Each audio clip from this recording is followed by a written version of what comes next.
I was quiet, but I was never weak. I followed your rules, but I was never yours to control. You told me to stay in line, to keep my voice down, to be grateful. Grateful for what? For the crumbs? For the chains dressed as love? For the silence that kept me small? You called it structure. I call it a cage. You called it tradition. I call it control. You called it respect.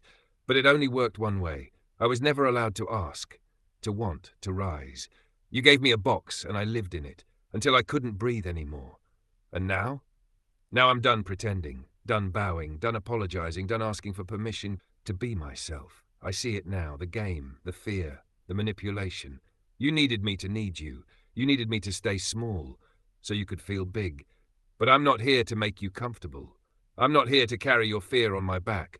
I'm not your servant. I'm not your reflection. I'm not your puppet. I'm a storm. You tried to silence, I'm a fire. You tried to smother, but fire doesn't fade, it waits. And now I burn.